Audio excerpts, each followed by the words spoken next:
Introduction to contract closeout.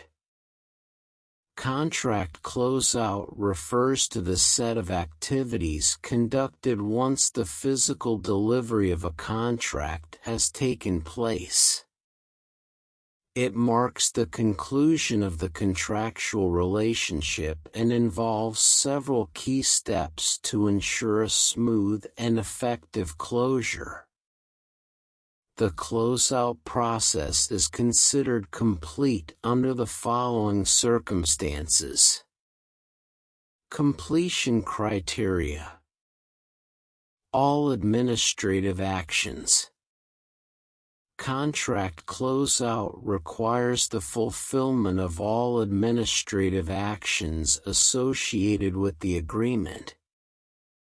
This encompasses tasks such as documentation, record keeping, and any paperwork essential to the contractual process. Ensuring the completeness of administrative actions is a critical component of the closeout process. Settlement of disputes. The resolution of any disputes that may have arisen during the contract's duration is a pivotal aspect of closeout. Clearing up disagreements and ensuring that both parties are in agreement or have reached a satisfactory resolution contributes to the overall closure of the contract. Final payments. Another key criterion for concluding the closeout process is the completion of all final payments. This involves settling any outstanding financial obligations, ensuring that both parties have received the agreed-upon compensation, and confirming the financial closure of the contract. Key emphasis. Comprehensive closure. The concept of contract closeout underscores the need for comprehensive closure, indicating that all loose ends, both administrative and financial, are tied up. This ensures that the contractual relationship is formally and conclusively terminated. Timely and efficient process. A timely and efficient closeout process is essential to prevent lingering issues, maintain a positive relationship between the parties involved, and facilitate a smooth transition from the contractual phase to the post-contract phase. Legal and ethical compliance. Contract closeout should be conducted with adherence to legal and ethical standards. This includes meeting contractual obligations, addressing disputes in accordance with the agreed-upon terms, and ensuring that final payments are made in compliance with the contract. In summary, contract closeout involves the completion of various tasks after the physical delivery of a contract. Ensuring the fulfillment of administrative actions, settling disputes, and completing final payments are integral components of this process, contributing to the formal and conclusive termination of the contractual relationship. Project manager's responsibilities. The role of the project manager encompasses several critical responsibilities related to the finalization and closure of the project. This includes meticulous oversight of financial aspects and the formal acceptance of goods and services. Here's a breakdown of the project manager's key responsibilities. Final payment oversight. the project manager plays a pivotal role in overseeing the final payment process. This involves a comprehensive evaluation of the payment value, covering all goods and services provided throughout the project. Key elements of this oversight include payment of all goods and services, ensuring that all goods and services, as outlined in the project agreement, are accurately accounted for and duly compensated. This involves meticulous scrutiny of invoices and financial documentation, reconciliation of change orders, managing and reconciling all change orders that may have occurred during the project. This ensures that any adjustments to the initial scope are accounted for and appropriately reflected in the final payment calculations.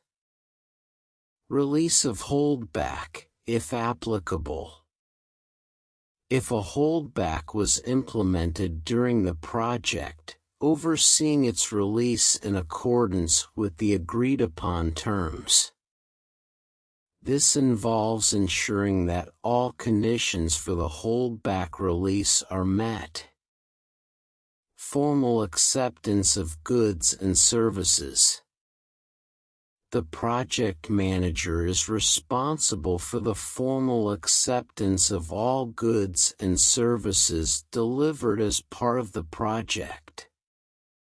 This entails training of required employees, confirming that all necessary employees have received the required training related to the implemented goods and services. This ensures that the project's deliverables are utilized effectively by the end users. Verification of goods receipt and documentation. Confirming the receipt of all goods, accompanied by the appropriate documentation. This includes verifying that the delivered goods meet the specified standards and align with the project's requirements. Key emphasis: financial accuracy and transparency.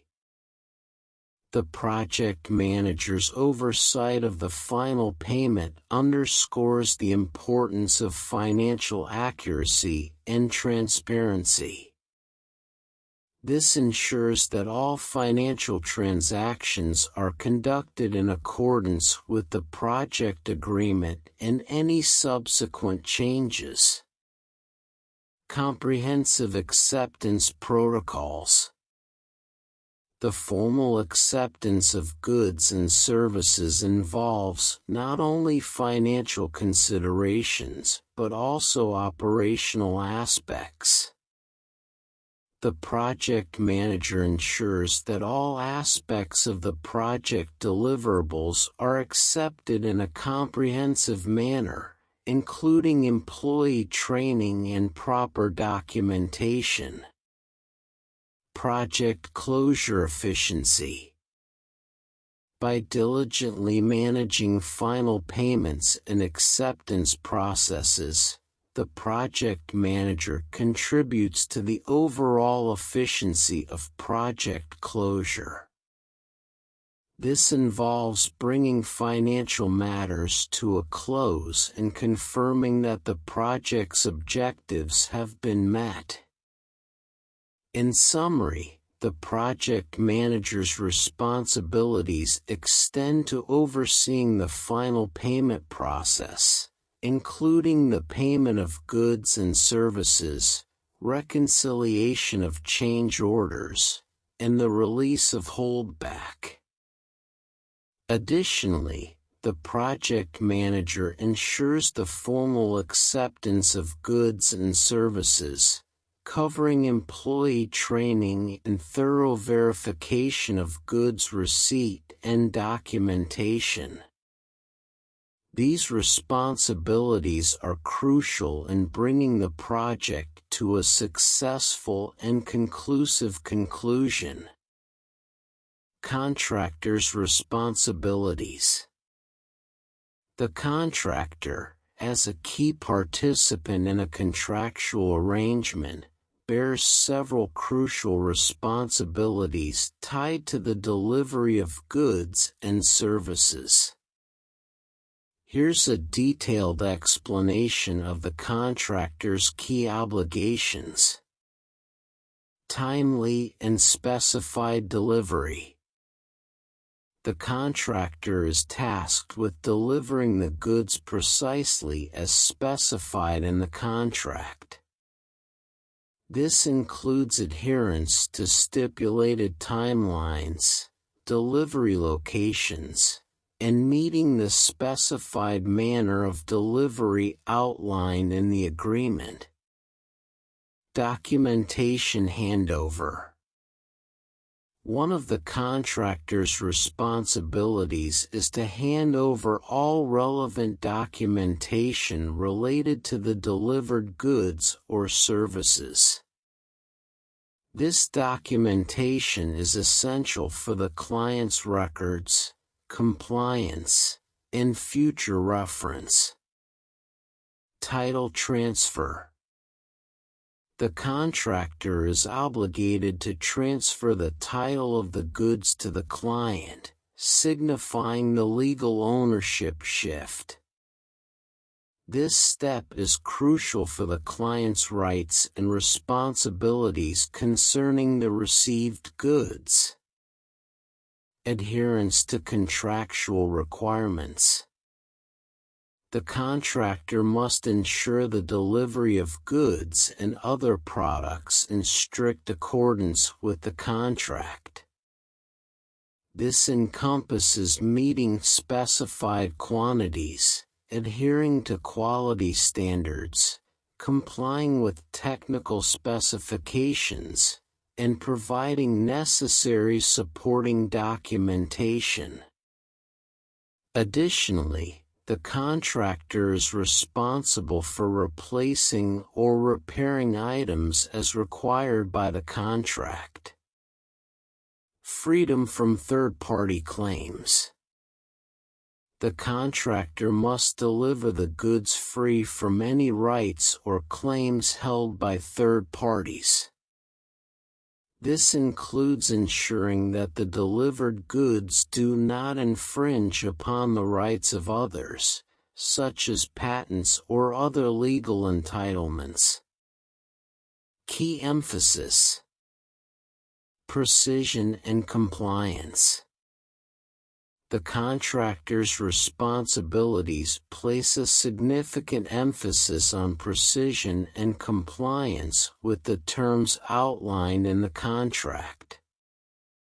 This ensures that the goods are delivered exactly as agreed upon, meeting the client's expectations. Documentation integrity.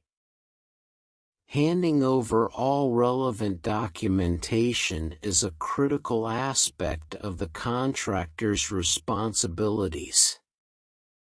This documentation not only serves as proof of delivery but also aids in the client's understanding and use of the delivered goods.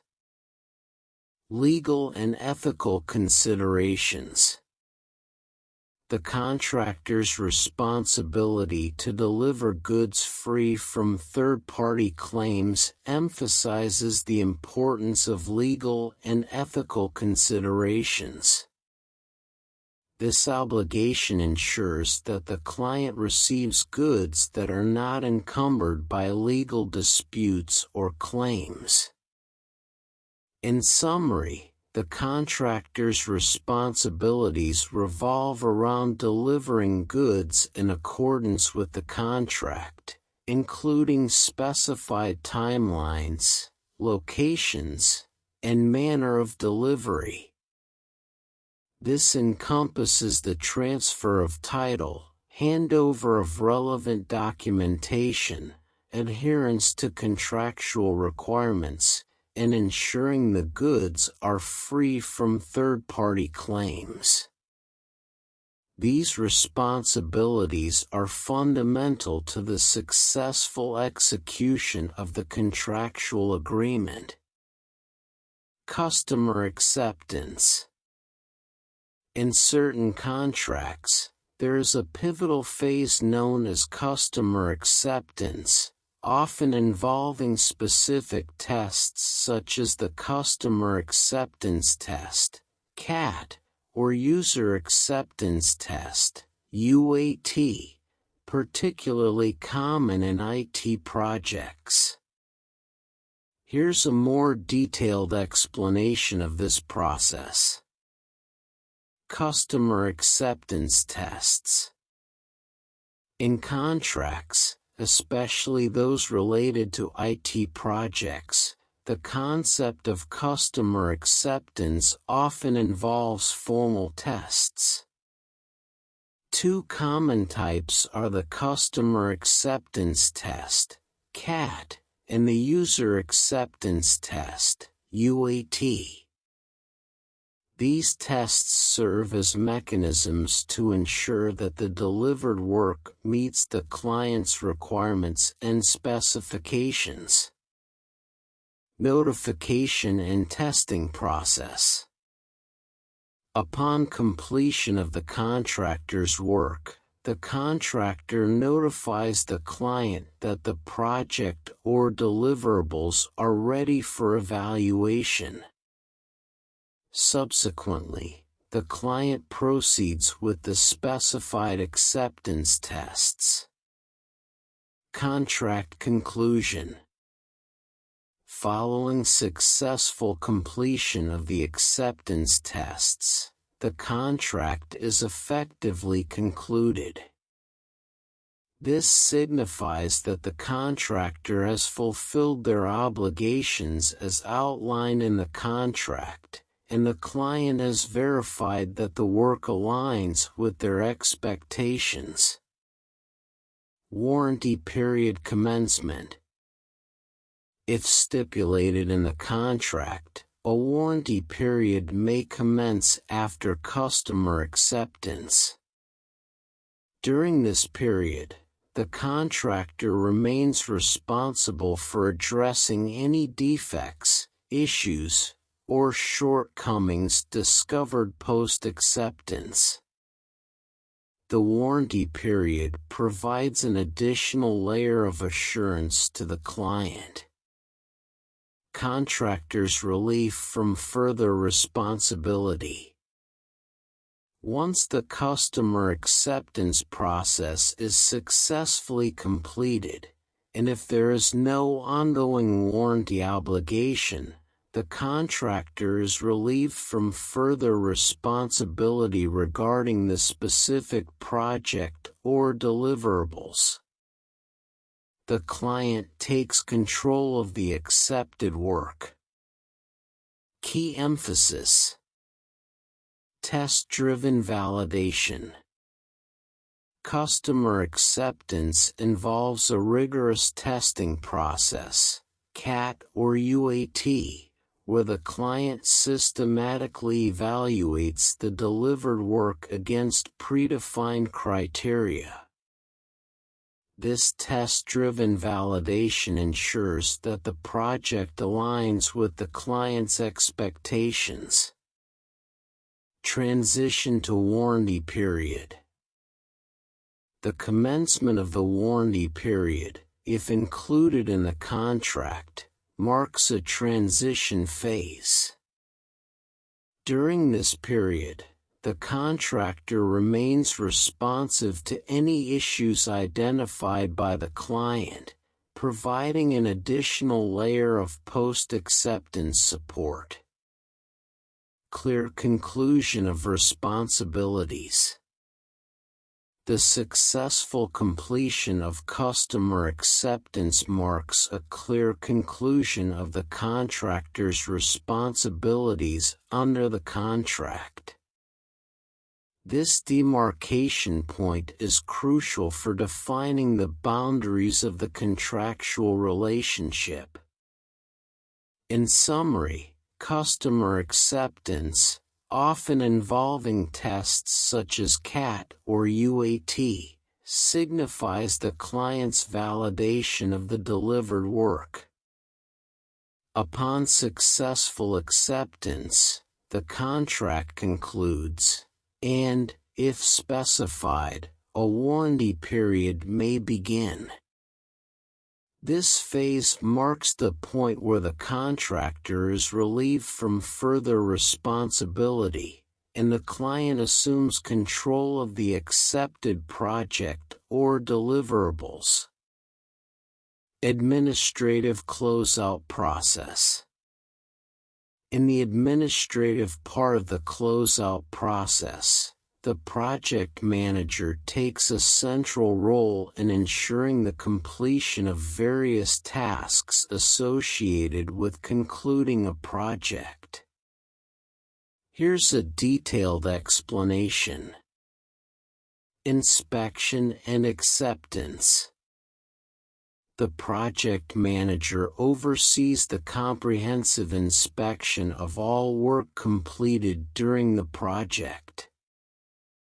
This involves a thorough evaluation to ensure that all deliverables meet the specified standards and requirements. Upon satisfactory inspection, the work is formally accepted. Closure of pending items. As part of the closeout process, any pending or outstanding items related to the project are addressed and closed. This includes resolving any remaining issues, completing outstanding tasks, and ensuring that all loose ends are tied up. Notice of contract completion. The contractor issues a formal notice to the client, signaling the completion of the contract.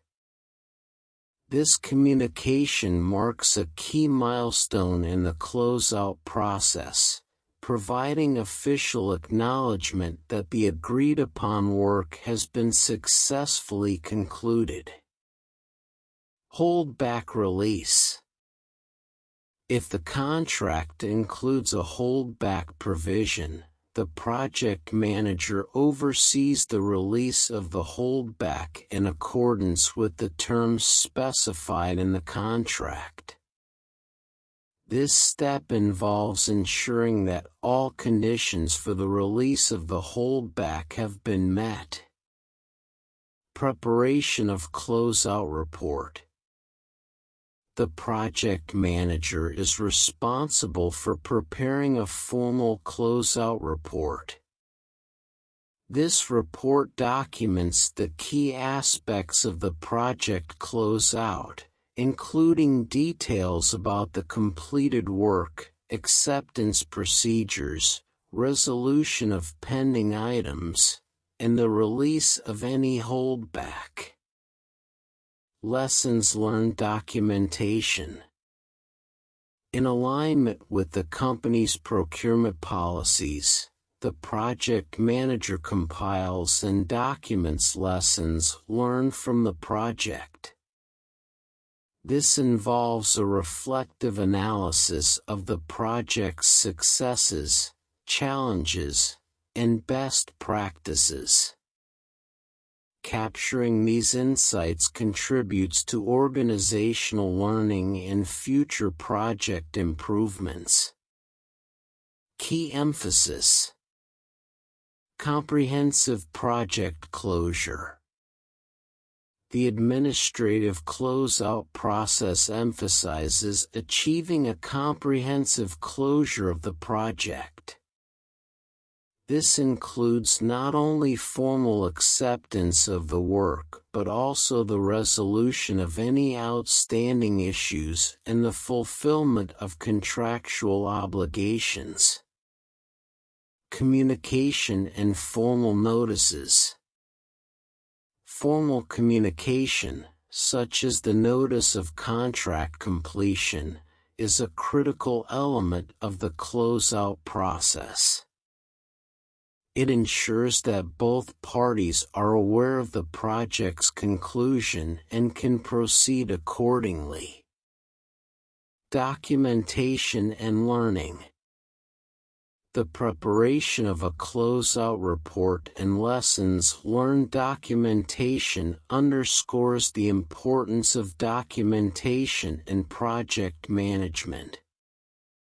These documents serve as valuable references for future projects and contribute to continuous improvement within the organization. In summary, the administrative part of the closeout process involves the project manager overseeing the inspection and acceptance of work, closure of pending items, issuance of a notice of contract completion by the contractor, release of holdback if applicable, and the preparation of formal closeout reports and lessons learned documentation. This meticulous process ensures that the project concludes with clarity, accountability, and a focus on organizational learning. Contract termination. The conclusion of contracts doesn't always follow a typical or expected closeout process. Some contracts are prematurely terminated, and the reasons for termination vary. Two common modes of contract termination are termination for cause, also known as default, and termination for convenience. Let's delve into these modes with additional detail. Mutual agreement. In some cases, contracts are terminated by mutual agreement between the parties involved. This occurs when both parties willingly and consensually decide to bring the contract to an end before its anticipated completion. Mutual agreement provides a collaborative and voluntary means of terminating the contractual relationship. Termination for cause, default. Termination for cause, often referred to as default, occurs when one party fails to fulfill its contractual obligations. This failure, termed a cause, can range from a breach of contract terms to a serious violation of agreed-upon conditions. The termination for cause is typically initiated due to a significant failure on the part of one of the contracting parties. Termination for convenience. Termination for convenience is a mode of contract termination that allows one party to end the contract without specifying a particular cause. This termination is not based on a failure by either party, but rather on the convenience or strategic decision of the terminating party. It provides flexibility to terminate the contract without invoking default clauses.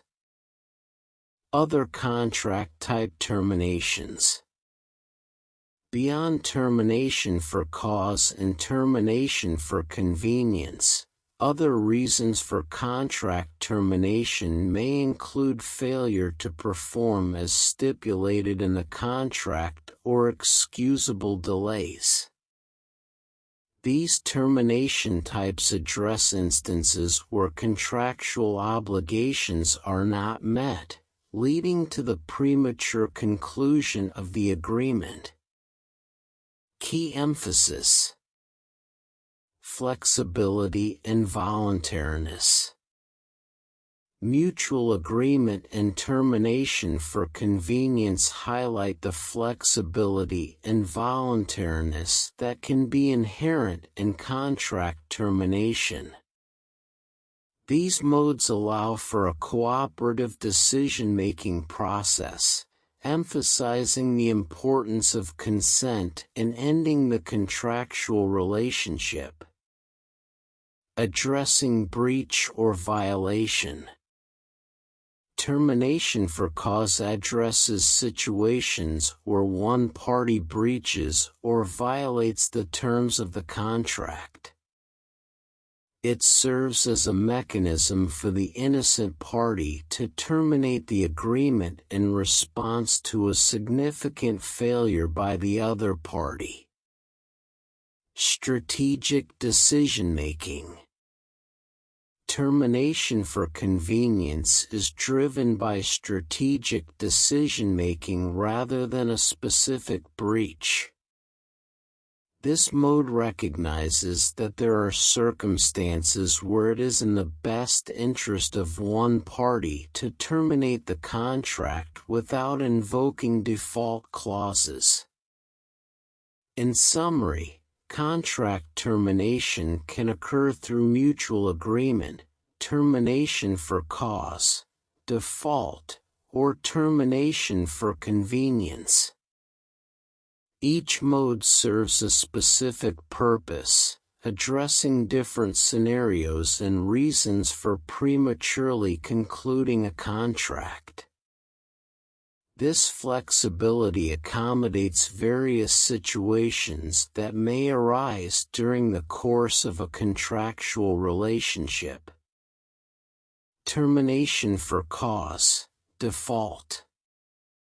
Termination for cause, also known as default termination, provides the client with the right to terminate a contract if the contractor fails to meet specified standards or obligations.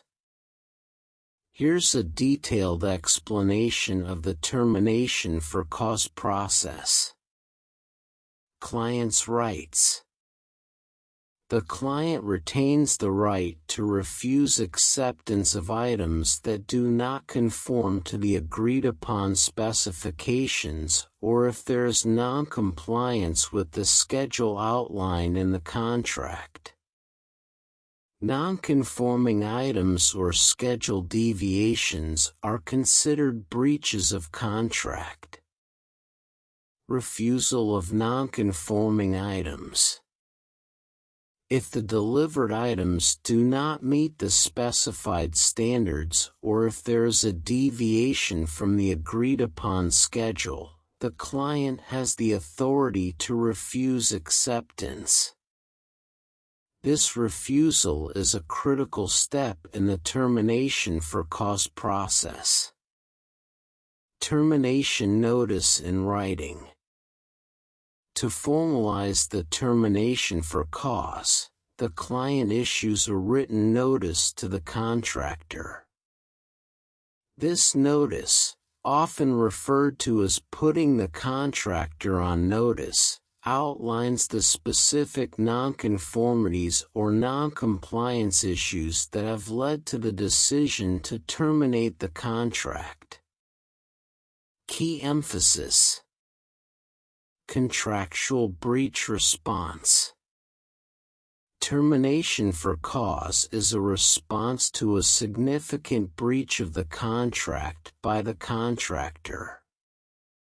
It allows the client to take action when there is a clear failure to meet agreed-upon standards or adhere to the contract's schedule.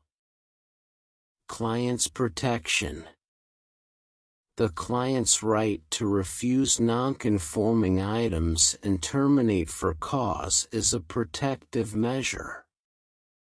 It ensures that the client is not obligated to accept substandard work or deviations from the agreed-upon schedule, preserving the integrity of the contractual relationship. Formal written notice. The termination notice, issued in writing, serves as a formal and documented communication of the client's decision to terminate the contract for cause. This written notice provides clarity and transparency regarding the reasons for termination. Legal implications. Termination for cause carries legal implications, and the written notice is a crucial document in case of any subsequent legal proceedings. It outlines the specific grounds for termination, supporting the client's position in addressing the contractor's failure to meet contractual obligations. In summary, termination for cause, default, allows the client to refuse acceptance of non-conforming items or deviations from the schedule outlined in the contract. The formalization of this decision occurs through a written notice, putting the contractor on notice of the specific nonconformities or noncompliance issues that have led to the termination. This process ensures the client's ability to respond to significant breaches and protect their interests in the contractual relationship. Termination for convenience. Termination for convenience is a contractual provision that allows the performing organization to end a contract when it is no longer in need of the items or services outlined in the agreement. Here's a detailed explanation of termination for convenience. Organizational discretion. Termination for convenience provides the performing organization with the flexibility to end a contract based on its own discretion. This termination is not triggered by any fault on the part of the contractor, but rather by a strategic decision or change in organizational needs. Entitlements for the contractor. In the event of termination for convenience, the contractor is entitled to a percentage of the contract price. This percentage reflects the portion of the work that has been performed prior to the notice of termination. Additionally, the contractor can claim any charges directly resulting from the termination. Mutual agreement on termination proposal. Before signing the contract document, the parties involved must mutually agree upon the requirements of the termination proposal. This agreement ensures transparency and understanding between the performing organization and the contractor regarding the terms of termination. Owner's best interest. Termination for convenience underscores that the owner, performing organization, can terminate the contractor for any reason that serves the owner's best interest. This termination right provides the organization with the freedom to make strategic decisions based on evolving needs or circumstances. Key emphasis: flexibility and strategic decision-making. Termination for convenience emphasizes the flexibility inherent in contracts, allowing the performing organization to make strategic decisions in its best interest. This flexibility is particularly valuable in dynamic business environments where organizational needs may change. Contractor entitlements.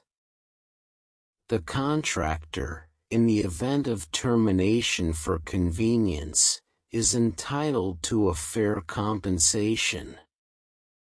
This compensation includes a percentage of the contract price based on the work performed before termination and any demonstrable charges resulting directly from the termination. Mutual agreement and transparency.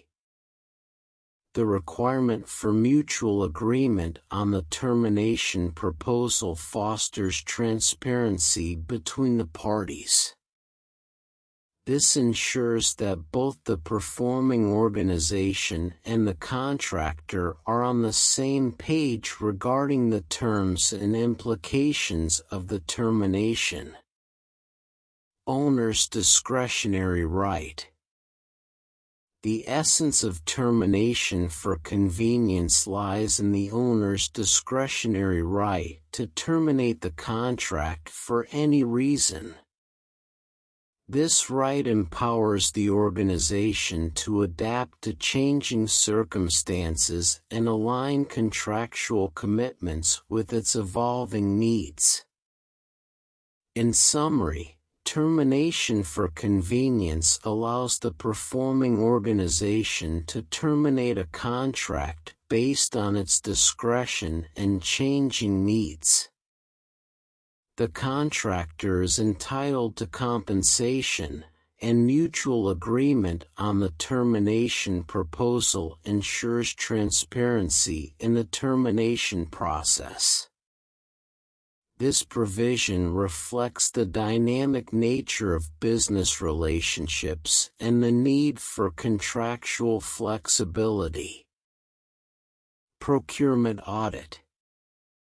A procurement audit involves a comprehensive examination of an organization's procurement process and procedures, spanning from procurement planning through contract administration to contract closure. The primary objective of a procurement audit is to enhance business processes by identifying strengths, weaknesses, and areas for improvement. Here's a detailed explanation. Scope of review. A procurement audit encompasses a thorough evaluation of the organization's entire procurement life cycle. This includes the planning phase, the execution of contracts, and the formal closure of contracts. The scope is broad, covering various aspects of procurement activities. Objective: process improvement. The overarching objective of a procurement audit is to enhance business processes. By scrutinizing each phase of procurement, the audit aims to identify opportunities for improvement, operational efficiency, and the implementation of best practices. Identification of strengths and weaknesses. One key aspect of the procurement audit is to identify the strengths and weaknesses in the organization's procurement processes. Recognizing these aspects is essential for refining and optimizing practices in both the preparation and administration of procurement contracts. Assessment of cost reimbursement contracts. In the case of cost reimbursement contracts, the procurement audit evaluates the reasonableness, allowance, and allocation of costs incurred. This ensures that the organization's financial resources are allocated appropriately and align with the terms and conditions of the contracts. Lessons learned. A crucial outcome of the procurement audit is the extraction of lessons learned. This involves capturing insights gained from the audit process, including successful practices, challenges faced, and opportunities for improvement. These lessons learned contribute to continuous organizational learning and refinement of procurement strategies. Key emphasis: comprehensive life cycle evaluation. The procurement audit covers the entire procurement life cycle, emphasizing a holistic approach to the evaluation of processes. This comprehensive perspective ensures that no phase of procurement is overlooked in the quest for improvement. Operational excellence. The central focus of the procurement audit is on achieving operational excellence. By identifying strengths and weaknesses, the audit sets the stage for implementing measures that enhance efficiency, reduce risks, and contribute to overall excellence in procurement practices. Financial accountability. In cost reimbursement contracts, the procurement audit ensures financial accountability by assessing the reasonableness and allocation of costs. This step is crucial for maintaining transparency and integrity in financial transactions related to procurement. Continuous improvement through lessons learned. The extraction of lessons learned from the procurement audit fosters a culture of continuous improvement. These insights serve as valuable resources for refining procurement strategies, avoiding pitfalls, and adapting to evolving business needs. In summary, a procurement audit is a meticulous review of an organization's procurement processes with the goal of enhancing operational efficiency. It identifies strengths and weaknesses, assesses financial accountability in cost reimbursement contracts, and extracts lessons learned for continuous improvement. This proactive approach contributes to the evolution of robust and effective procurement practices within the organization. Procurement audit and vendor evaluation. In certain organizations, a procurement audit involves a ranking or point system to assess and allocate scores to various vendors. This evaluation is typically conducted only after the closeout of the procurement process, as it is during this phase that an accurate and comprehensive assessment can be made. Here's a more detailed explanation. Ranking or point system. Some organizations employ a ranking or point system as part of their procurement audit.